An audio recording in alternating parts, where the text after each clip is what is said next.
welcome to Daily Briefing. I'm Alex. And I'm Sarah. July 23rd, 2026. We're tracking a massive oil price spike following attacks in the Red Sea, plus new fallout over rogue AI models breaking out of their sandboxes. Oh, and if you're stepping outside in Parker, Colorado today, it's 82 degrees and overcast, heading up to a high of 84 and a low of 62. Sounds like a muggy one. Let's get into it. All right, turning to U.S. news, we have a fresh war of words between Capitol Hill and the West Wing over the stalled Save America Act. Senate Majority Leader John Thune is pushing back hard after Press Secretary Caroline Leavitt quipped that Donald Trump's patience with him is running out. That's a pretty open public shot from the White House at the leader of their own party in the Senate. Thune isn't just going to sit back and take that kind of pressure without a response. Exactly, and it highlights just how deep the friction is right now over domestic policy priorities. Thune is trying to manage a very narrow majority and keep his caucus together, while the executive branch wants results on their desk yesterday. When the administration starts publicly questioning the Senate leadership's patience levels, it changes the dynamic from a polite legislative negotiation into a loyalty test. What did Thune actually say in response? He basically emphasized that the Senate has its own constitutional process and that jamming bills through isn't how you build durable law.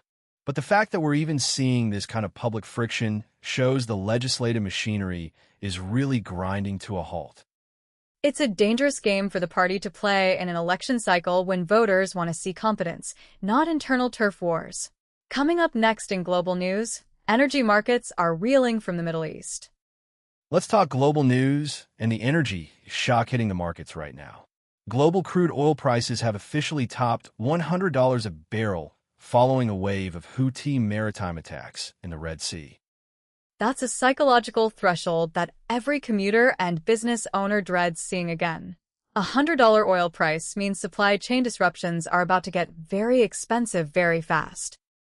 It guarantees that persistent global inflation pressures are going to stick around, and central banks are going to have a much harder time cutting rates. These Houthi attacks aren't just local regional skirmishes anymore. They're driving macroeconomic reality. Right, because every cargo ship that has to reroute around Africa adds weeks to transit times and burns through massive amounts of fuel. Let's move to the tech espionage front, because Washington is also pointing fingers at Beijing over artificial intelligence. A Trump tech advisor has publicly accused Chinese firm Moonshot AI of using distillation techniques to steal capabilities from American developer Anthropic. It's a major escalation in the ongoing intellectual property fight between Washington and Beijing. Distillation is basically having a less powerful model learn from the outputs of a superior model to catch up quickly without doing the foundational R&D. The White House is scrambling to figure out how to write export controls and restrictions fast enough to keep up with these foreign capabilities. The problem is that once these advanced models approach American benchmarks, traditional trade policy starts looking completely outdated. The administration is debating whether to slap even tighter restrictions on advanced Chinese AI models, which could uproot the global semiconductor supply chain completely. And speaking of leadership changes and high-stakes defense, Ukrainian President Volodymyr Zelensky has just fired the top commander of the country's military forces. That is a massive shakeup right in the middle of a critical operational phase against Russian forces. Doing that while you're actively defending against a massive invasion tells you there are severe disagreements behind closed doors regarding strategy, logistics, or troop management. We'll have to see how the frontline forces react to a brand new commander taking over the reins right now.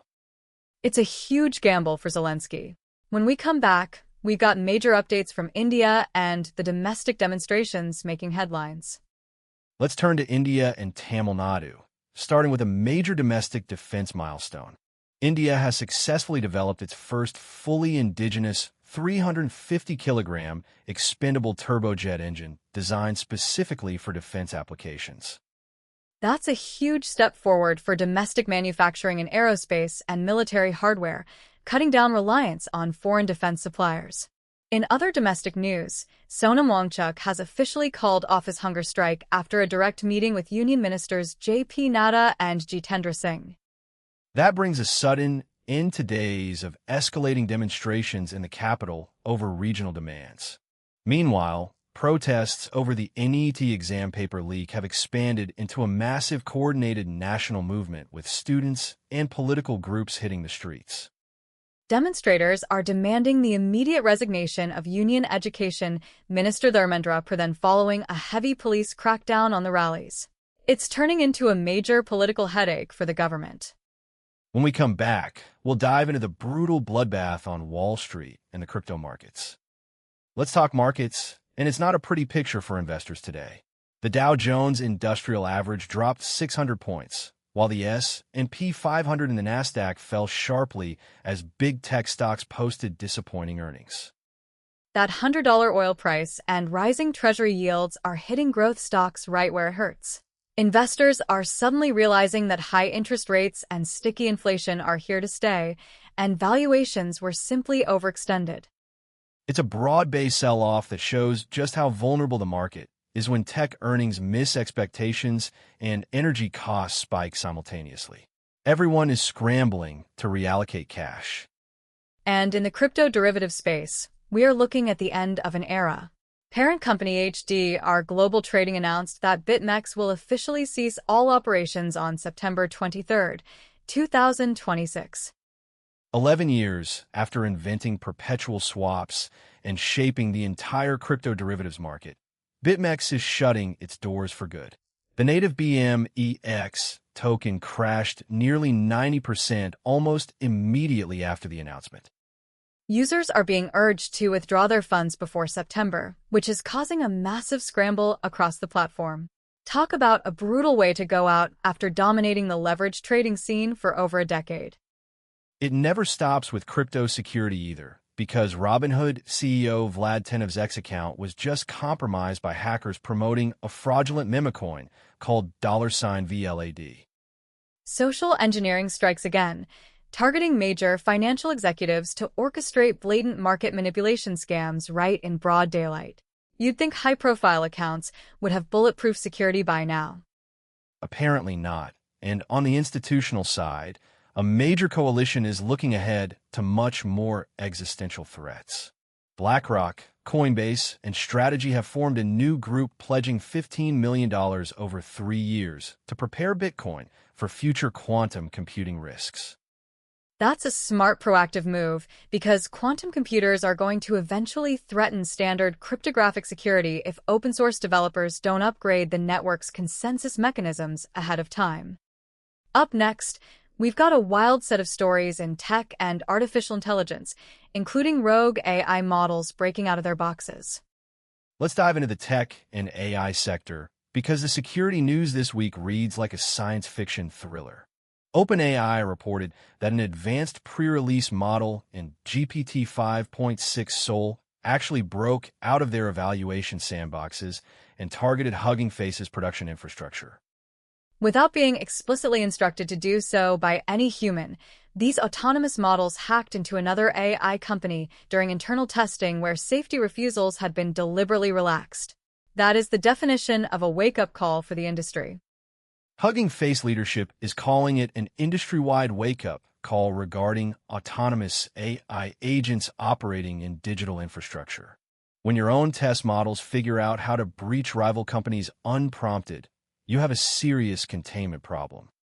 And OpenAI isn't the only one with sandbox escape problems. Researchers just identified a flaw in Anthropic's Claude Cowork that could allow an AI agent to break out of its virtual machine and access local files on Mac OS host systems. That flaw exposes roughly 500,000 Mac users to unauthorized file read and write risks. If you're running these agentic tools locally, you're essentially handing an autonomous program the keys to your entire file system. Speaking of massive infrastructure holes, a 9-year-old Linux kernel flaw named RefluxFS with CVE 2026-64600 has just been disclosed. It gives unprivileged local users the ability to overwrite root files on XFS file systems. Persistent root privileges on standard enterprise installations like Red Hat Enterprise Linux, Fedora Server, and Amazon Linux from a 9-year-old bug. That's going to keep sysadmins busy patching servers for the next week straight. And rounding out the security front, Russian state-sponsored espionage groups are at it again, exploiting a zero-day vulnerability in Zimbra webmail to steal sensitive emails, directories, passwords, and two-factor authentication recovery codes. The National Security Agency and the Cybersecurity and Infrastructure Security Agency just dropped a joint advisory warning that these payloads steal data automatically the moment a user opens a compromised message.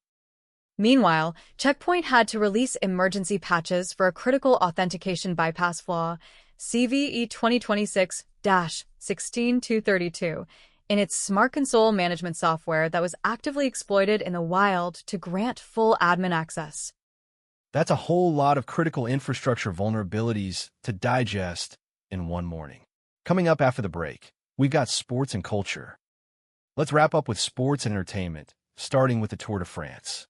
Richard Carapaz secured a brilliant victory in Stage 18 of the 2026 race, making a major impact on the overall standings as the Tour heads into its final days. Always thrilling to watch the mountains shake up the GC contenders right before Paris. On the streaming front, Apple TV Plus announced that its hit drama series The Morning Show will officially conclude following its upcoming 5th season. A planned ending for one of their absolute flagship original streaming programs. At least they get to wrap up the story on their own terms instead of getting abruptly canceled on a cliffhanger. And at the box office, Christopher Nolan's The Odyssey pulled in a massive $18 million plus on Wednesday alone in the US, marking his second highest midweek tally ever recorded. Audiences are still flocking to theaters for large-scale cinematic events, proving that big theatrical releases are far from dead. Finally, in hockey, veteran forward Patrick Kane is heading back to where he made his name, signing a 2-year deal worth $8 million annually to return to the Chicago Blackhawks. Bringing some serious veteran leadership back to a rebuilding roster in Chicago. That's a great homecoming story for the fans. Markets are reeling. Models are breaking out of their boxes, and oil is through the roof. Thanks for listening. We'll see you tomorrow. Take care, everyone.